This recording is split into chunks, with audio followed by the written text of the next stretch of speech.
7212.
Good afternoon. I'm Colonel Mike Hager, Director of the Arkansas State Police and Secretary, Department of Public Safety.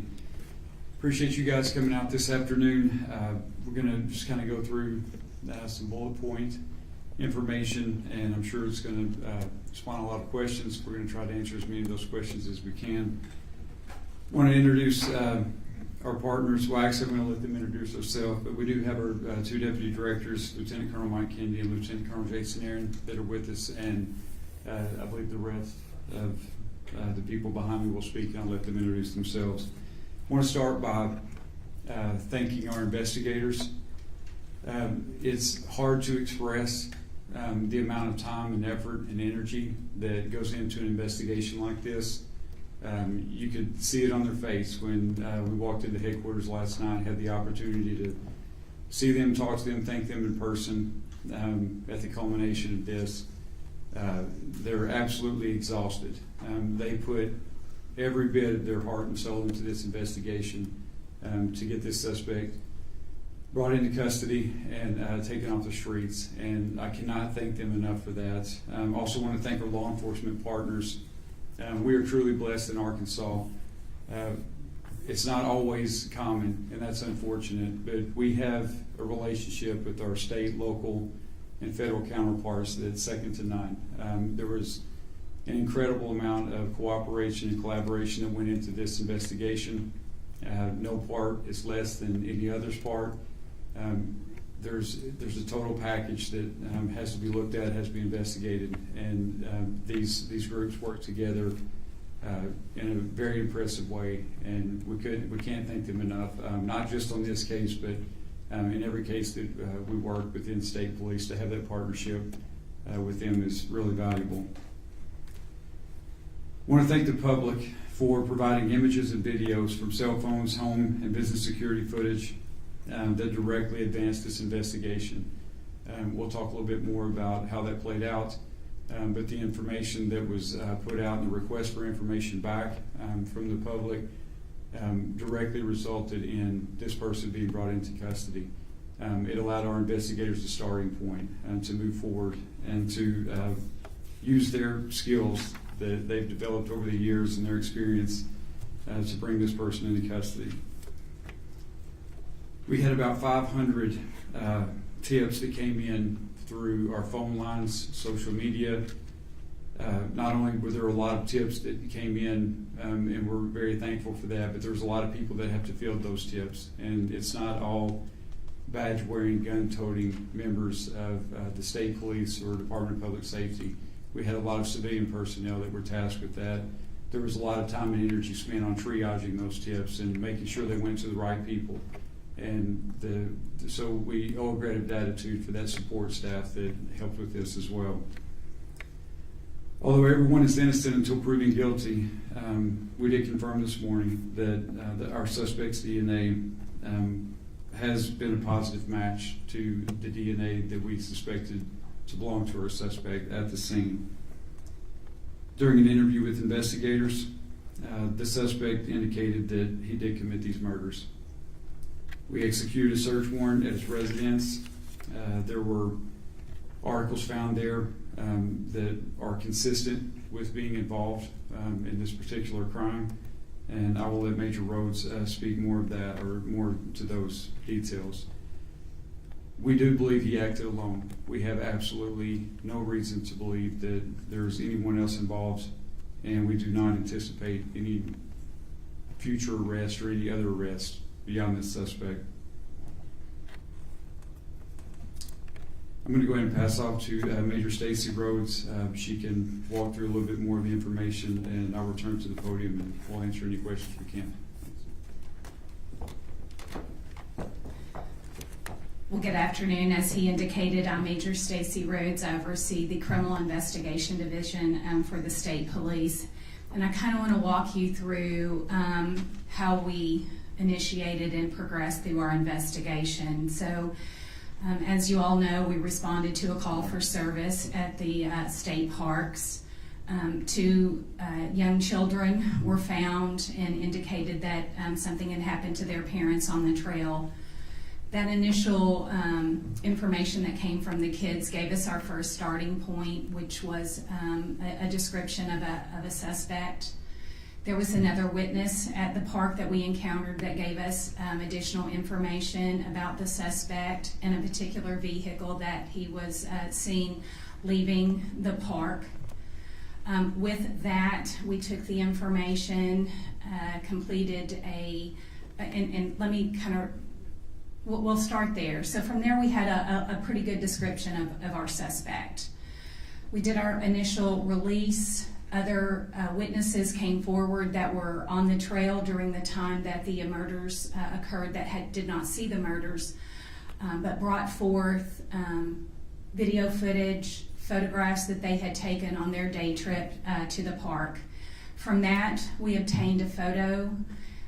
We interviewed witnesses and were able to compile a composite sketch of what we believed our suspect looked like. With that, we received dozens and dozens of tips. With the initial vehicle information that we received, it being a black sedan, one of the initial descriptions was that it was sporty. From that, we received well over 5 or 6, maybe close to 10 videos of this particular car from homes and businesses along the routes in and out of the park. So we were able to ascertain a pretty good description of this vehicle. So with that vehicle information, that became critical in identifying our suspect. So with the photos or the tips that came in with the composite and the photo, as the Colonel said, we received over 500 tips. And initially we were using the names and information to come out to compare with, did they have black vehicles? Did they meet a certain criteria of vehicles? But as we began to hone in on the vehicle, it became clear that it was a Kia Stinger. And we used that information to vet various owners. And our suspect was identified, and with that we sought him out and we located him at a local barber shop there in Springdale.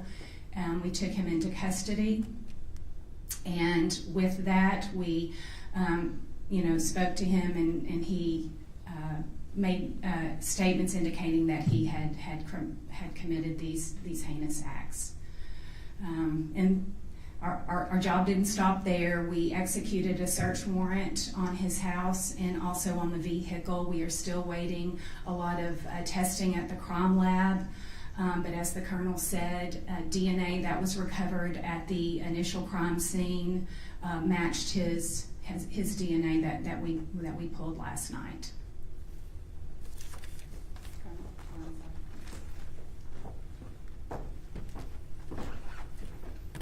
Good afternoon. My name is Brandon Carter. I'm the prosecuting attorney for Washington County, Arkansas.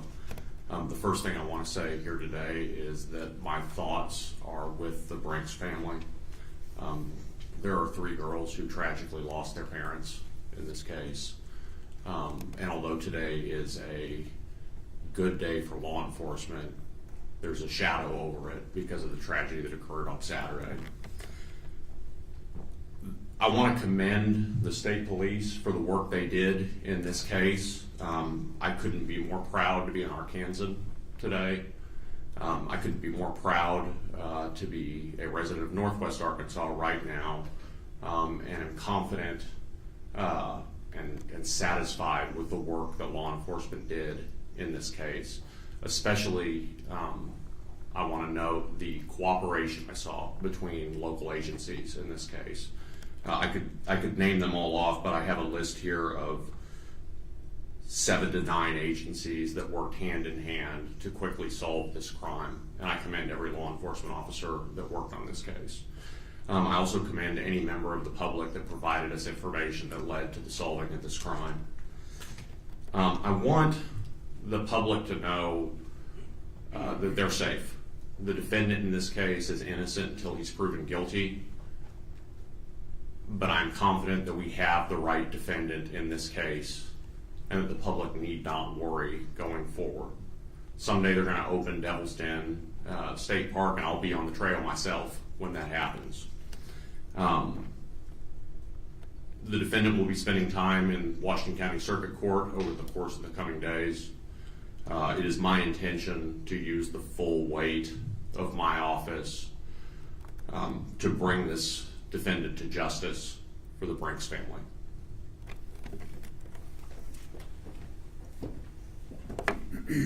Before we open for questions, just want to touch real briefly on something that gets lost in this sometimes, and that's the family story.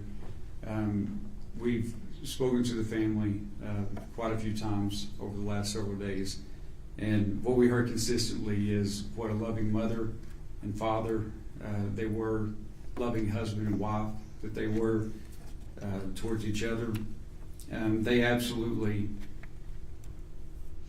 protected those girls to their fullest extent, to the point that it cost them their lives. We're in awe of this mom and dad. We're also in awe of these girls. The information that they were able to provide to start us down this path to be able to make this arrest, it all started with those two little girls. It's incredible. We also don't want to forget that there was a third sister. Thankfully, she was not with the family on the trail that day, but she suffered just as tragic of a loss, and we need to keep that in mind. Because of that, I would plead with you and the public to please be sensitive to the fact that there's a family that's grieving. It's hard to express, because I can't understand it, what they're going through. Misinformation hurts. Speculation hurts. When they read things, when we talked to them earlier today, they expressed that to us, that they're reading things in social media, they're reading things that are just simply not true. People are speculating, they're talking about things that are not factual, and it hurts. There's no place for that. Along those lines, we have to be very careful in an investigation to be calculated in the amount of information that we put out and when we put that out. I can tell you that this investigative team had one mission and one mission only, and that was to put hands on this suspect and to get him off the streets. And on a daily basis, we got together and we talked about what we felt like that we could put out to the public and what was going to be advantageous for us in the investigation and what could potentially be detrimental. One thing that we did not want to do is put information out that was going to take attention away from someone that we needed to look at. You have to remember all the information that we're working off of started with two little girls that witnessed the most horrific thing that you could ever imagine. That was the base of everything that we had. So we had to be careful about relying solely on that information. We had to collaborate that. We're also working in an environment that is half a mile into the woods. So by the time that we get the information from these little girls, and then we collaborate that with members from the public, they can talk, or they can, give us further information based on the suspect description and things like that, and then that leads us to a vehicle, and then that leads us somewhere else. This is not an episode of CSI, and it's not going to be wrapped up in a 1-hour episode.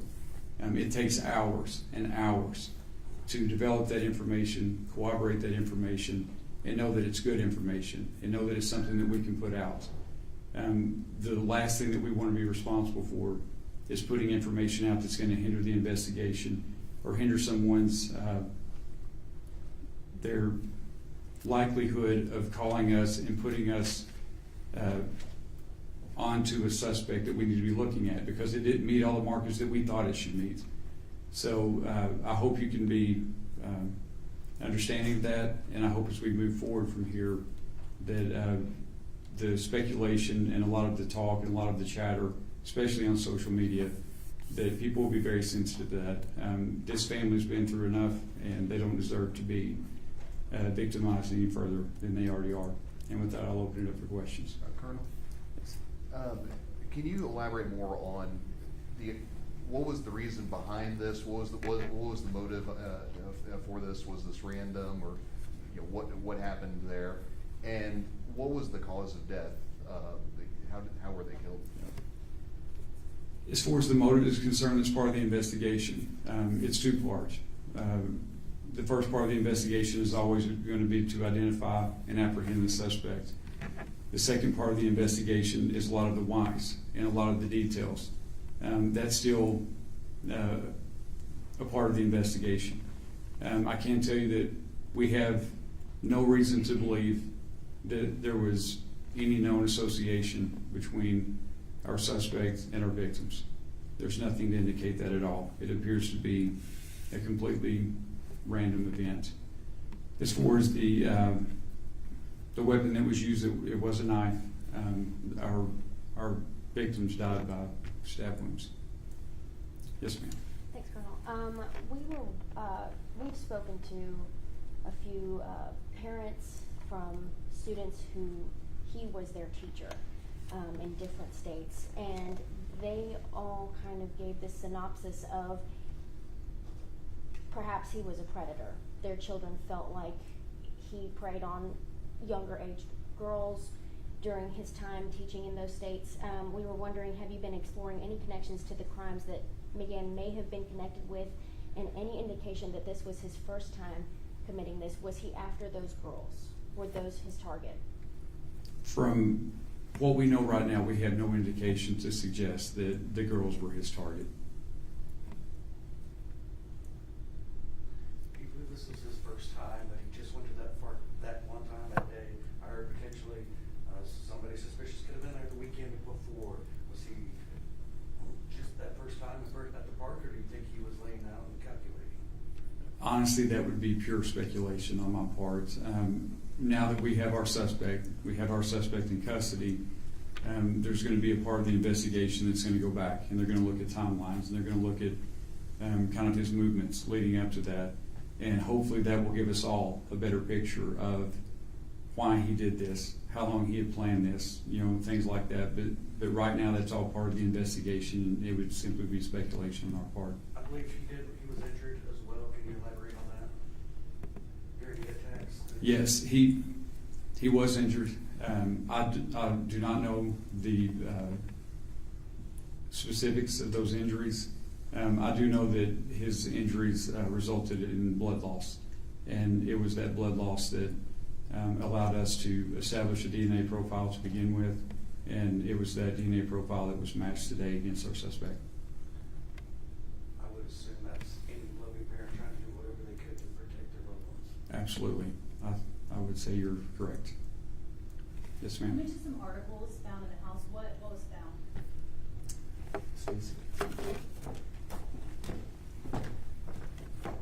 So if you'll remember the photo that was of the back of our suspect, we did find items that were consistent with what was seen in that photograph. Was the weapon there? Well, we don't know that it's the weapon, but we did collect some knives from the residence. We won't know until we test it, obviously. The arrest itself, did he resist? Was he easygoing? What did that look like? No, he was completely cooperative. Can you speak on the terrain, the area that the victims were found in regards to the girls getting to safety to get help? What kind of time frame that would look like for two girls? Was it a rough terrain? Was it something that another person found them within an hour? Or can you speak on that? So I don't know that we can speak on to the time frame, but the terrain was what you would see in a typical park. I don't know that it was particularly rugged, but it had some inclines. It was fairly maintained, but it was, our estimation was about a half a mile into the park. So you can imagine how long that would take to get out. One more question. We had heard reports. Can you confirm that The father was stabbed first. The mother took the kids back into the car for safety, went back to help her husband, and then she died too. So the information that we have is that the husband was attacked first. The mother did not return all the way to the car with the kids. We believe that the mother took them to safety and then returned to help her husband. I know you all said that the suspect, I believe, indicated that he had committed these acts. Any more specifics on what he may have said since his arrest? We're not going to comment on that at this point. It wouldn't be fair to the continuing investigation.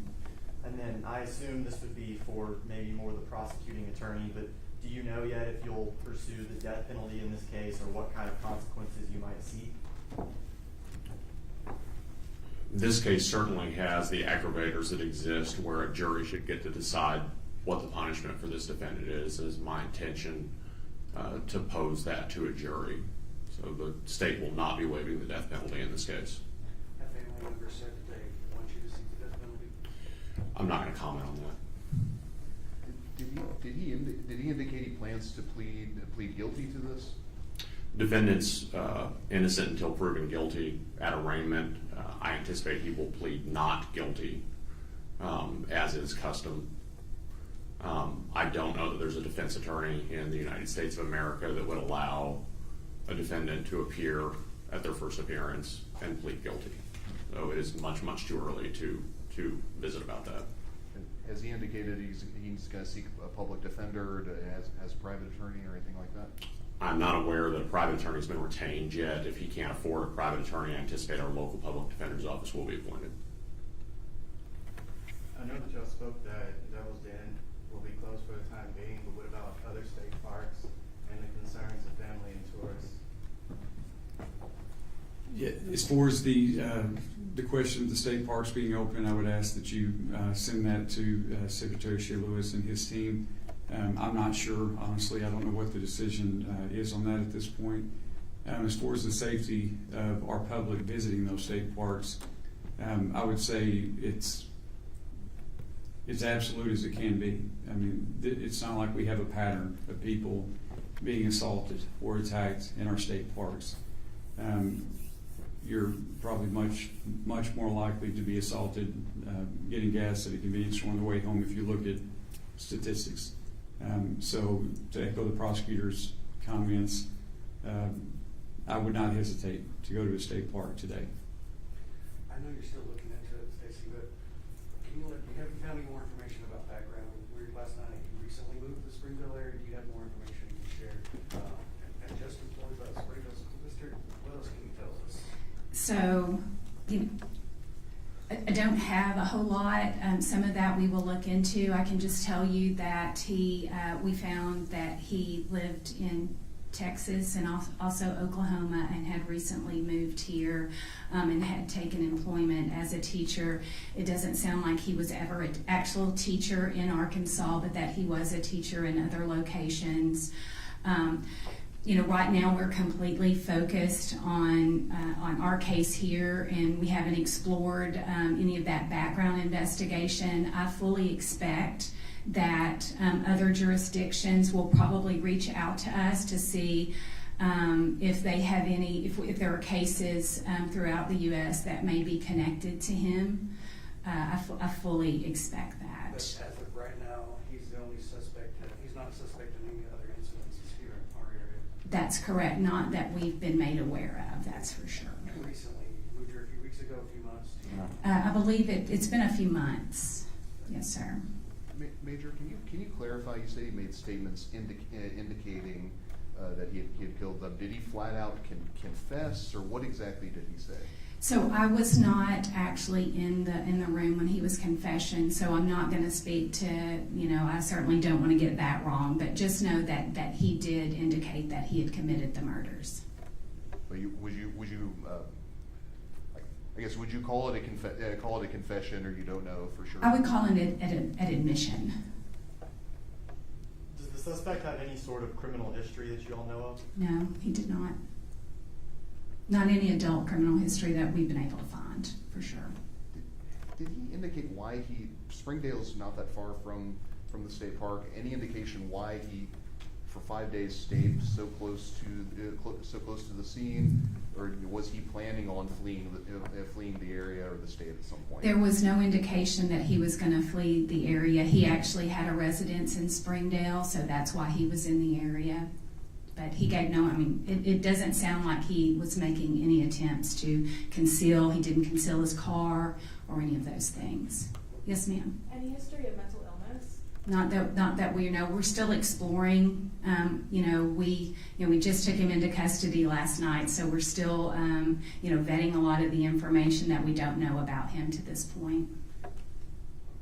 How did police pinpoint him at the barber shop? Good old-fashioned police work. Was there any technology used or that aided in the investigation? Absolutely. Can you elaborate on that? Like, were there any license plate readers or anything that gave a tip to where he was at that point in time? I'll just say this, that there's rarely a case that we work that doesn't include those types of things, so we used everything. When I say that it was all hands on deck and there was no stone left unturned, it involved all of those technological aspects. With the high volume of tips that came in, can you elaborate on how you sort of knew which ones to look into? So we had a really good filtering system, and we are aware initially there were some issues with tips and the phone system that we had in place at that time. Once we implemented the tips line, we had a team around the clock filtering through those, and we had a pretty good matrix of the ones that we would push to the top and the ones that we would term a lower priority. So it's, but most of, if we got indication that it involved video, photographs, a first-hand account at the park, those were our priorities. And I understand that every case is different, but you, for many years, investigated the worst crimes. This typical, a random crime like this, and a person goes back and gets a haircut in the same car. Nothing about this case is what I would call conventional. In my 27 years that I've been with the state police, this is probably one of the most heinous that we've had, especially the aspect of just how random it was. It's when we were talking last night in the command center that it was every agent's worst nightmare, because in a typical investigation we use what we call victimology, and you can usually kind of pinpoint something that a victim has done or the circumstances they're in, whether it's a domestic violence or just drug related. You can typically narrow down your suspect pool. We had no way to do that in this case, so it made it particularly difficult, and what makes the work by our agents so extraordinary. Yes, Was ma'am. the suspect trying to change his identity at all? We don't have any indication that he was doing that. He was obviously getting a haircut, but you could chalk that up to school starts next week. So, but he didn't indicate he was trying to alter that I'm aware of, that he was trying to alter his identity. And you all mentioned that he was cooperative when you got to the barber shop. Any other initial reaction from him when you all showed up? Anything you can tell us? That's probably best that I not discuss that so early in the investigation to this point.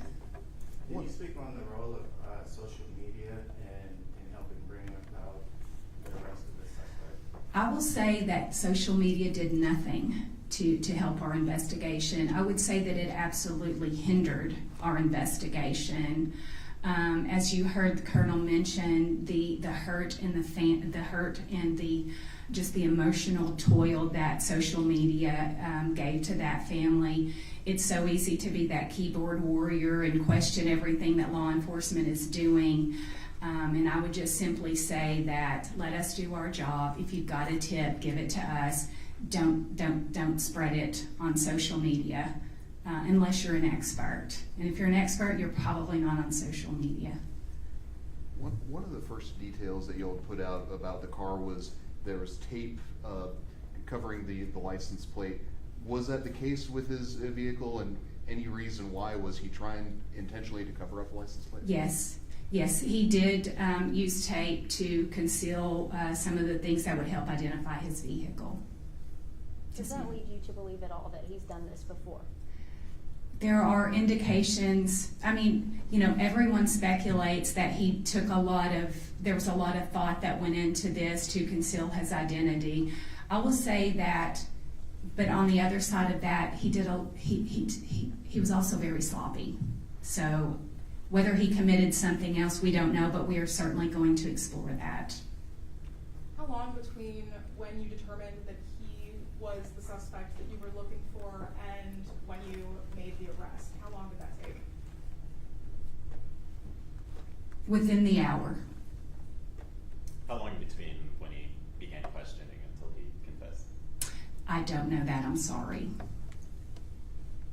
I think we're just gonna take a couple more questions. Anyone else? Can you speak on which agencies and how many officers that were involved?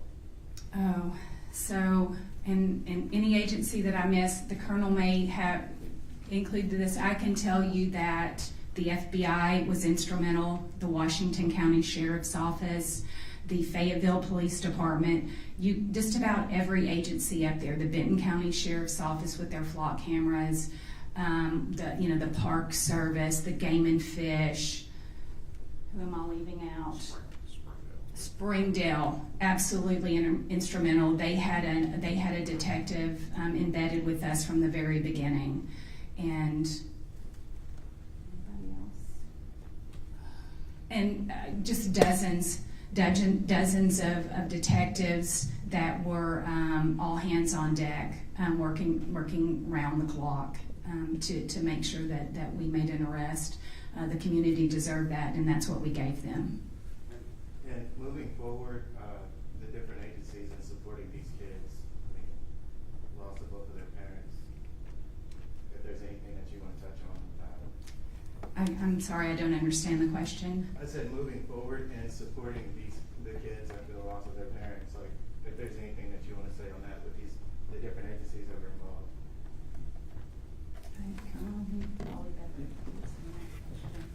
I'm not sure if I understood the question exactly, but I can tell you that Governor Sanders has been in contact with the family multiple times. She's expressed the absolute heartbreak of the state, the support and the prayers that that family will receive, not only from her and her family, but from the state of Arkansas. In addition to that, she's made available any resource that family needs during this recovery process from state agencies, whether that be law enforcement or other type of support agencies. I can also tell you from someone myself that has spoken with the family multiple times, they're an incredibly strong family, and they have a very, very strong family support in place. I have no doubt that those three girls are going to be well taken care of, and they're going to get everything they need from that family. And they also know that if they have a need that we can assist with, we being the state of Arkansas, any type of state public entity, then we will absolutely do that. Lastly, I know while the investigation is ongoing, you're conducting an internal review and we'll see things we've done better. We'll call transfers and information being released. Am I correct? Can you talk to me about that?